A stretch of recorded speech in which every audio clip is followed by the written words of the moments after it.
Hello, everyone. Welcome to Broken English Club podcast. So, picture this for a second. You are standing in the middle of a massive crowd at a live concert. Oh, yeah. The energy in a place like that is just absolutely electric. Exactly. There are thousands of people around you, right? Shoulder to shoulder, basically moving as one single organism. Right, and you can feel it physically. The bass from the speakers is literally thumping in your chest, just vibrating through your ribs. Yeah, and the stage lights are sweeping these brilliant, neon colors right across your face. Yeah. It is this peak human experience. It really is. It's the kind of tribal, collective joy we've actively sought out for, well, thousands of years. Totally. But then right in the middle of this soaring crescendo, what do? You reach into your pocket, Yep, you pull out your phone. right? You pull out this glowing rectangle, you hold it up, actually blocking your own view, and you record like a 15-second video. Because you feel this urge to capture it, to document it. Exactly. And you immediately post it to your story. Within minutes, you feel that little physical buzz against your leg. And the notifications rolling in. Yeah, you look down and boom, 50 likes, a dozen fire emojis. 3 people were replying saying, "Oh my gosh, so jealous." You were entirely plugged into the grid in that moment, Yeah. broadcasting your joy to the world. And the world is instantly, measurably validating it. But then here's where it gets interesting. The encore finishes. The show's over. Right. The house lights come up, and they are always so harsh and bright. You shuffle out of the venue with a herd. Your ears are ringing. Just dealing with the aftermath of all that sensory input. Exactly. You find your car in this massive, sprawling parking lot. You get in, you close the heavy door, and suddenly, it's just quiet. That transition is always so jarring. It really is.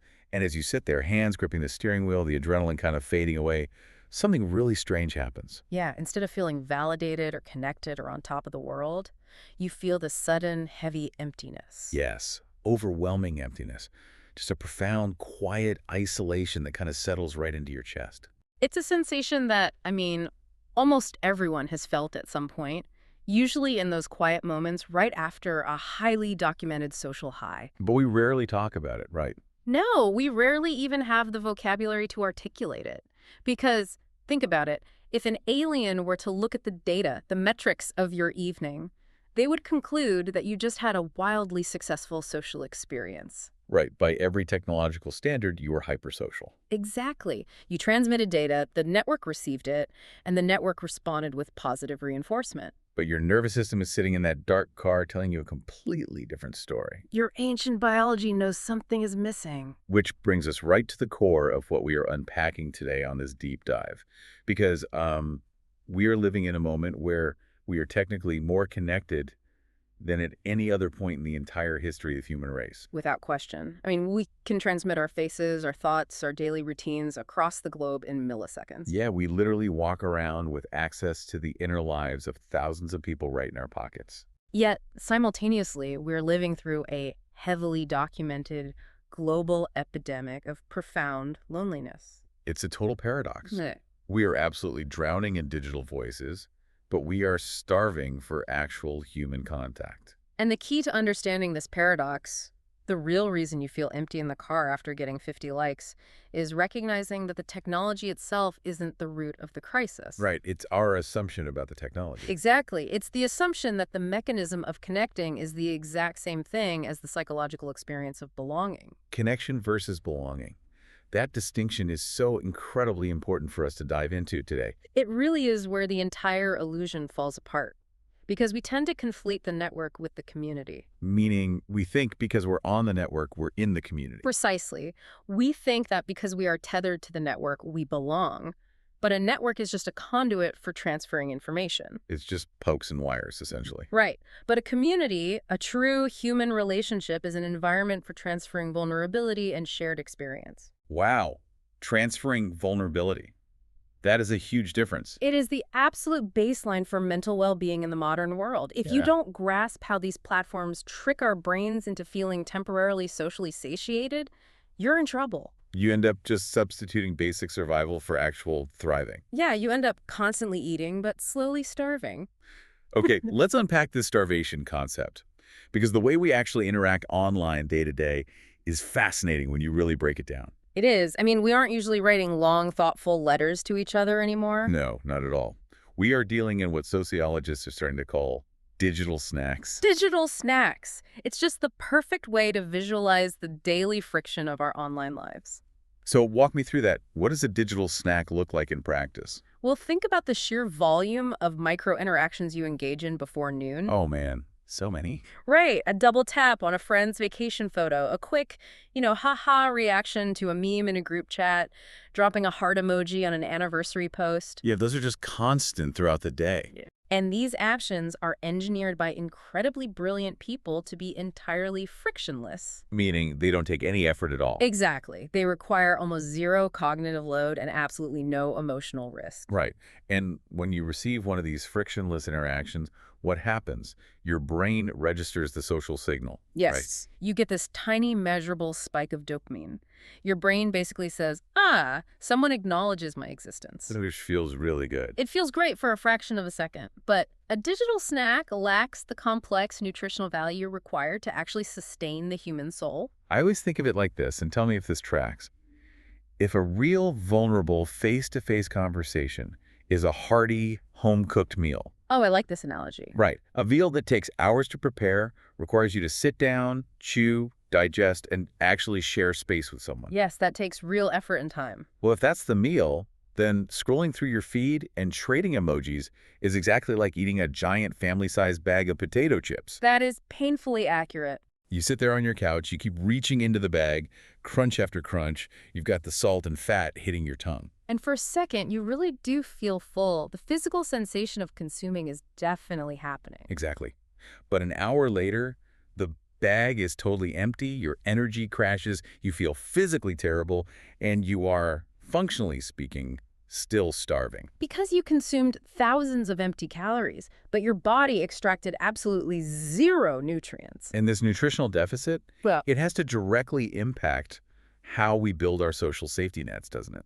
oh, massively. Social media platforms are breathtakingly efficient at maximizing the breadth of our connections. Breadth meaning the sheer number of people. Right. You can effortlessly maintain a roster of 1,000, maybe 2,000 friends or followers. Which is wild when you think about human history. It's completely unprecedented, and you have this constant stream of ambient awareness about their lives. Like, I know what my old coworker from 6 years ago ate for lunch yesterday. Exactly. If they bought a new car, you know their general political grievances. But breadth is just a horizontal metric. It tells you nothing about the actual strength of the tie. It tells you nothing about depth. The really crucial question is, out of those 2,000 people whose lunches you've seen, how many are your 3 a.m. friend? Oof. The 3 a.m. friend. This concept just completely stops you in your tracks when you really think about it. It is the ultimate anthropological litmus test for human connection. Let's really paint this picture for the listener because it's so important. Well, for most of human history, our literal survival depended on a highly interdependent, tightly knit tribe. Right. If you were wandering alone, you were dead. Exactly. So if a predator attacked a camp in the middle of the night, you needed to know with absolute unwavering certainty who was going to wake up, grab a spear, and fight alongside you. And we still possess that ancient evolutionary hardware, don't we? We do. We still subconsciously monitor our environment for that exact level of safety. Except today, the predator might not be a saber-toothed tiger. No, the predator today is a terrifying medical diagnosis. Or a sudden, unexpected job loss. Or a catastrophic failure in your marriage. Right. When the absolute worst happens, and you are in a state of primal panic at 3 o'clock in the morning, who can you actually call? Who is going to answer the phone, get out of bed, drive to your house in their pajamas, and just sit with you on the floor without judgment? That's the question. Because 1,000 fire emojis on your concert video cannot fight off the predator. They really can't. They cannot simulate the biological safety of one single 3 a.m. friend. But building that kind of relationship, actually cultivating a 3 a.m. friend, that requires something our digital interactions are explicitly designed to bypass entirely, right? Yes, it does. It requires real vulnerability. Precisely. It requires bridging what we call the vulnerability gap. So how does that work? Let's look closely at the biological mechanics of how humans actually bond. Well, deep human connection is not just a cognitive transfer of data. It isn't just swapping information. It's more physical than that. It is a deeply physiological process. We evolved over hundreds of thousands of years to co-regulate our nervous systems through physical proximity. So when we interact in person, we're doing a lot more than just listening to words. Oh, we are subconsciously processing an immense amount of biological data. We are tracking microscopic shifts in eye contact. We're hearing those subtle, almost imperceptible modulations in vocal tone. Exactly. We are observing the tension in their jaw or the posture of their shoulders. Let me give an example to ground this. Yeah. So let's say I run into you at a coffee shop, and I ask, hey, how are you holding up lately? Okay, good scenario. And you reply, oh, I'm fine. But while you say it, your shoulders are completely slumped, you're intensely staring at the lid of your coffee cup, avoiding my eyes, and there's a slight tremor in your breath. Right, my body language is giving away the real story. Exactly. The actual data you transmitted to me was the word fine. But the physical biological cues are screaming at me that you're completely falling apart. Yes, and because I allowed you to see me falling apart because I didn't hide my biological reality from you, we bridged the vulnerability gap. That makes total sense. In that moment, your mirror neurons fire. Your brain actually releases oxytocin, which is the neurochemical responsible for trust and pair bonding. You literally feel empathy chemically. You do, and you feel it strongly. You reach out, maybe you touch my arm.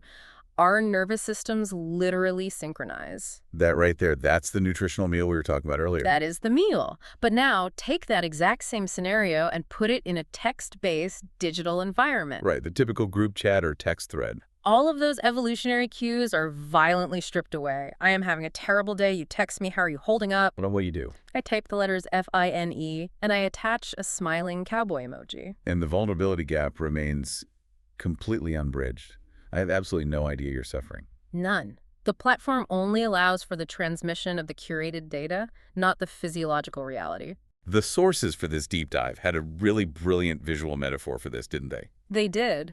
Our digital communication provides us with incredibly high-definition images of each other's lives, but leaves us with completely low-resolution relationships. Wow. High-definition images, low-resolution relationships. That is exactly it. It perfectly captures the illusion. It's like taking a tiny thumbnail-sized photo on your computer and trying to blow it up to the size of a billboard. Right. From a distance, it looks okay. Yeah, from a distance, it looks like a picture of your friend. But when you zoom in close, like when a crisis hits and you actually need to lean your weight on that relationship, the image just shatters into a bunch of disconnected, meaningless pixels. Because it has no structural integrity. Exactly. It completely falls apart under the pressure of real, messy human life. Because structural integrity in a relationship is exclusively forged through those awkward, real-time, biologically grounded interactions. The moments where we can't hide. Yes, the moments where we cannot completely control how we are perceived by the other person. Okay, but hold on. Let me play devil's advocate here for a second. Please do. Because I look at my own life, and I look at the reality of modern existence. I am working 10-hour days. I'm commuting. You're busy. Everyone is. I have family obligations, errands, emails. I mean, if you're listening to this, you are probably exhausted and stretched thin too. It's the modern condition. Right. So if I only have 30 seconds while I'm walking across a parking lot to my car, isn't firing off a quick text message to an old college roommate better than nothing? It feels like it is. Honestly, if a digital snack is literally all I have time to give, isn't a snack better than just letting the relationship starve to death entirely? It is the absolute most common rationalization we all make, and frankly, it stems from a very real place of modern burnout. It really does. So why is that rationalization dangerous? To understand why it's a trap, we need to look at the difference between connection and conversation. Connection versus conversation. Exactly. The sociologist Sherry Turkle has done phenomenal work on this. She points out that we are consistently sacrificing conversation for mere connection. So the text message itself isn't the villain here. No, the peril here is not the text message itself. A text message is a fantastic logistical tool. Like, hey, I'm running 5 minutes late. Right. Or sending a quick, thinking of you, hope you're well. That is not inherently damaging. So where does the systemic damage come in? The systemic damage occurs when the text message entirely replaces the vulnerable face-to-face interaction. Wait, explain the mechanism there. How does that replacement happen subconsciously? Because I don't think I'm choosing to replace it. It happens because our brains are basically cognitive misers. They want to conserve energy whenever possible. Okay, that makes sense biologically. So if you use the quick text message to tide you over, as a logistical bridge until you can actually sit down and have dinner with that person, then the tool is functioning properly. The snack holds you over until the meal. Exactly. But what actually happens in reality is our brain tricks us. How so? We send the text, we get the little dopamine hit when they text back a heart emoji, and our brain checks off the subconscious social box. Oh, wow. It says task complete. I have maintained my friendship with John today. Yes. We feel a false sense of social satiety. And because we feel satiated by the snack, we never actually summon the energy to do the hard, friction-heavy work. The work of calling John, scheduling a dinner, driving across town, and actually looking him in the eye. Right. We substitute the low-resolution connection for the high-resolution conversation. And the tragedy is you don't even realize you're doing it. No, you don't. And over the course of 3, 5, maybe 10 years, the relationship quietly starves to death. Just completely hollowed out from the inside. Even though you technically text each other every single week. That is deeply unsettling. We are essentially sedating our own social drive. We really are. It's like we're drinking a diet soda to trick our stomach into feeling full, while our body literally wastes away. That's exactly what's happening on a psychological level. And if the pipeline itself, this text-based, screen-mediated pipeline we use, is already stripping away our biology and our vulnerability, what happens when we look at the actual information we are choosing to push through that pipeline? Yes, the content of the pipeline. Because we aren't just sending neutral, objective facts to each other, are we? We are meticulously curating an entire existence. And this transition from the method of our communication to the actual content we are broadcasting is where the psychological toll compounds exponentially. It's a whole different layer of the problem. It is, because we are engaging in a phenomenon that is entirely unique to the modern era. Which is? The collision of our messy, behind-the-scenes reality with everyone else's manufactured highlight reel. The highlight reel. Okay, this brings us right back to that feeling of emptiness in the car after the concert. Let's look at the contrast there. Think about your actual lived reality on, say, a random Tuesday morning. You're behind the scenes. It's usually pretty chaotic. It is. It involves waking up with bad breath. It involves arguing with your partner over who forgot to run the dishwasher. Feeling a creeping anxiety about your credit card bill. Yeah, experiencing moments of intense imposter syndrome at work and just enduring hours of mundane, unglamorous, repetitive tasks. That is just the baseline human condition. It is profoundly messy.